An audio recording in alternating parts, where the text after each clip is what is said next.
Bien avant Sonic, Sega a pu compter sur un drôle de petit bonhomme. Peu charismatique, il n'a jamais pu supplanter le plombier moustachu de Nintendo, mais rares sont les personnages à avoir connu autant de jeux et de gameplay différents en si peu de temps.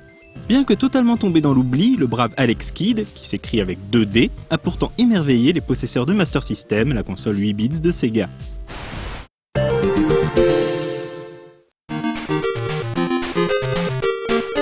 C'est en 1983 que Hayashida Kotaro, alors en recherche d'emploi, rejoint le département Research and Development de Sega.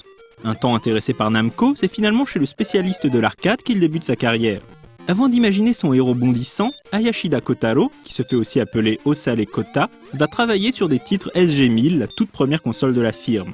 En septembre 1985, Super Mario Bros voit le jour et son succès est tel qu'il ne peut laisser Sega insensible. On confie alors une mission d'envergure au jeune japonais. Créer un jeu qui égale voire surpasse le phénomène de Nintendo. Avant de s'appeler Alex Kidd, le jeu avait pour nom de code Miracle Land et ressemblait à un action RPG. Puis en cours de production, l'équipe a effectué un virage à 180 degrés pour singer la concurrence et développer un pur jeu de plateforme. Alex Kidd in Miracle World est né. Bien qu'il soit facile de le comparer à Super Mario Bros, Alex Kidd in Miracle World n'est pourtant pas exempt de nouveautés. Chaque niveau est l'occasion de profiter des multiples talents du héros de Sega. À l'aide de son énorme coup de poing, le petit Alex peut se farcir moult ennemis, mais aussi briser les blocs qu'il croise. Ces derniers, décorés d'une étoile, cachent des sacs d'argent, dont la contenance peut varier du simple au double. Dans certains stages, un passage en boutique permet de récupérer différents véhicules. Ainsi, dès le second niveau, Alex peut grimper sur une moto et rouler sur tout ce qui bouge en traversant le décor à vive allure. Plus loin, l'avatar monte à bord du Petit Copter, un hélicoptère à pédales capable de tirer des projectiles. Et si le joueur parvient à résister à la difficulté de l'aventure, il aura le plaisir de braver les mers à bord d'un bateau.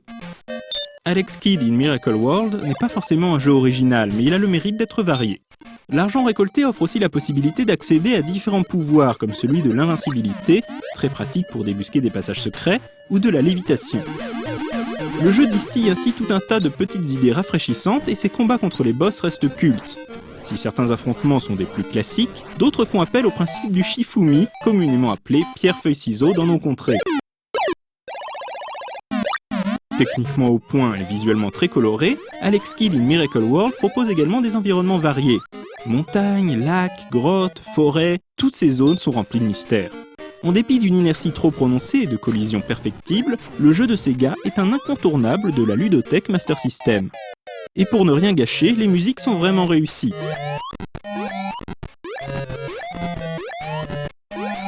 L'éditeur ne s'y trompera pas, et intégrera d'ailleurs le jeu dans la plupart des Master System et surtout des Master System 2 à compter de 1990. Sa popularité va alors aller crescendo, et Sega va lancer toute une série de jeux à la gloire du protagoniste.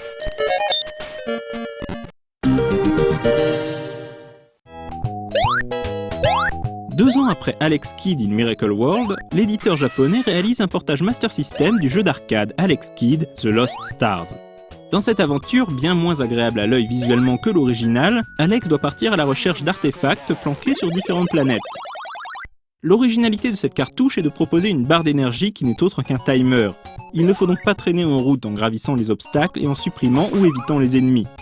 Depuis qu'il est devenu prince du Miracle World, le héros n'utilise plus son poing mais possède une attaque à distance.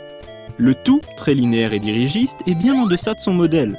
Malgré une animation correcte et des voix numérisées étonnantes pour le support, le jeu manque de pêche et sa direction artistique peine à convaincre. Comme si cela ne suffisait pas, il faut se farcir l'aventure à 2 reprises, la seule différence venant des niveaux plus corsés. Assurément une production à oublier malgré ses environnements variés et ses adversaires totalement barrés. On se demande ce qui est passé par la tête des développeurs.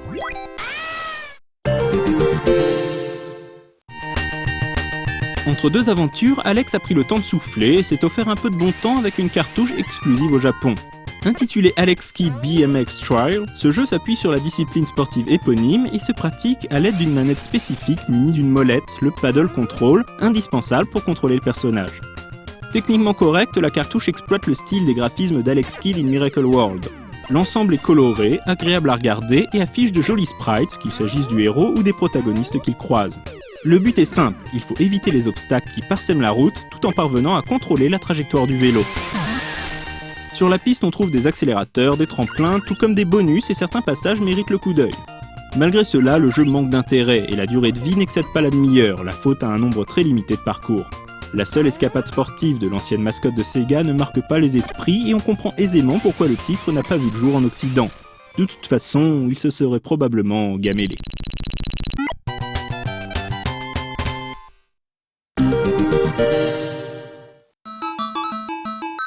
Alex Kidd High Tech World reste un mystère pour la plupart des possesseurs de Master System. Dans ce titre mélangeant RPG et action, le bonhomme aux grandes oreilles doit trouver le moyen de se rendre à la salle d'arcade avant qu'elle ne ferme ses portes. La première partie du scénario se déroule au cœur du château de ses parents. Via une multitude d'énigmes, le joueur doit trouver le moyen de récolter tous les fragments de cartes permettant de connaître l'itinéraire. Seulement voilà, pour y parvenir, il va falloir discuter avec beaucoup de personnages et fouiller dans les moindres recoins de la grande bâtisse. Sympathique au premier abord, ce titre a valu à la hotline Sega de recevoir de nombreux appels à l'époque. Les joueurs désemparés se retrouvaient très souvent bloqués à cause de secrets tirés par les cheveux. Par exemple, il faut entrer et ressortir plusieurs fois d'une pièce pour que des individus indispensables à la progression fassent leur apparition. Il faut aussi répondre à une série de questions, utiliser l'annuaire téléphonique, remonter l'horloge ou encore récupérer un deltaplane pour s'enfuir du château. Sacré programme. Lors de la seconde partie réservée à l'action et à la plateforme, Alex doit éliminer des ninjas à l'aide de shurikens afin d'atteindre le village. Les assauts ennemis sont difficiles à anticiper et l'inertie du protagoniste n'aide pas à savourer pleinement ce passage. La dernière partie du jeu se découpe de la même manière, avec une phase RPG et une séquence dédiée à l'action. Lors de cette ultime session d'énigmes, il est possible d'obtenir le droit de passage à la salle d'arcade en allant prier 100 fois devant l'autel. Les Japonais avaient décidément de drôles d'idées. Nombreux sont les joueurs à estimer qu'il ne s'agit pas d'une aventure représentative des exploits d'Alex Kidd, et ils ont raison. Tout comme la version occidentale de Super Mario Bros 2 découle de Doki Doki Panic, Alex Kidd High Tech World est un maquillage de Hanmitsu Hime, l'adaptation d'un manga inconnu dans nos contrées. Pour les moutures européennes et américaines, Sega a tout simplement repris le jeu de base en modifiant les sprites et les textes. Une solution de facilité pour un titre qui n'a pas connu un grand succès.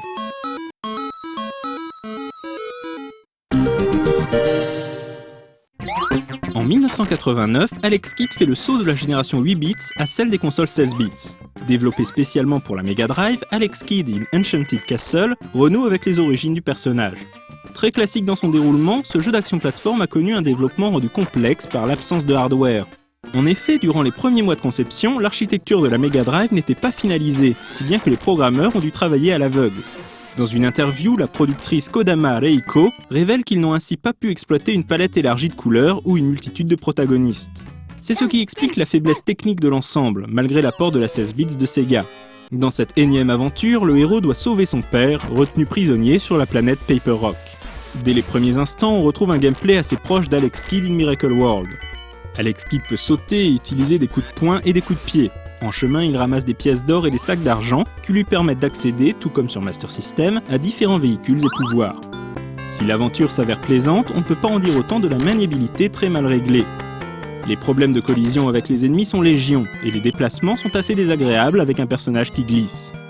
Comme si cela ne suffisait pas, les phases réussies sur Master System, comme l'utilisation de l'hélicoptère, sont plus que perfectibles sur Mega Drive.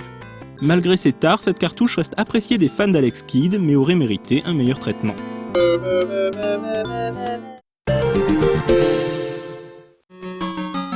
Comme son nom l'indique, Alex Kidd in Shinobi World prend place dans l'univers du célèbre ninja de Sega.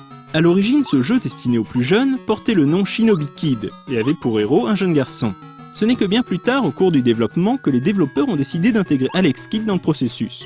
Cette technique d'infantilisation d'une licence avait libre cours dans les années 90. On se souvient par exemple de Kid Dracula pour la série Castlevania de Konami. Pour Alex Kidd in Shinobi World, l'intention est la même, permettre aux plus jeunes de vivre les aventures du ninja mais avec un ton plus léger et plus coloré. Mélange d'action et de plateforme, la cartouche reprend certains décors de l'œuvre originale, mais aussi quelques mélodies emblématiques. Pour vaincre ses ennemis et ainsi sauver sa petite amie, Alex Kidd doit progresser à travers une douzaine de niveaux et résister à de nombreux boss, tous issus du jeu Shinobi, mais en plus amusant et ridicule. Pour sa dernière aventure, Alex s'en sort honorablement.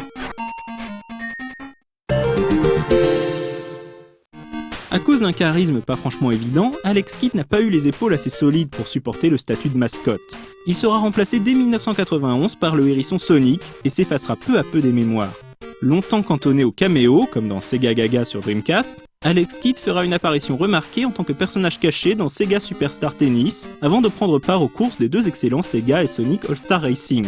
De là à dire qu'il y aura un jour une nouvelle aventure le mettant en scène, il n'y a qu'un pas que nous ne saurions franchir, mais au moins, il tente encore de subsister presque 30 ans après sa naissance.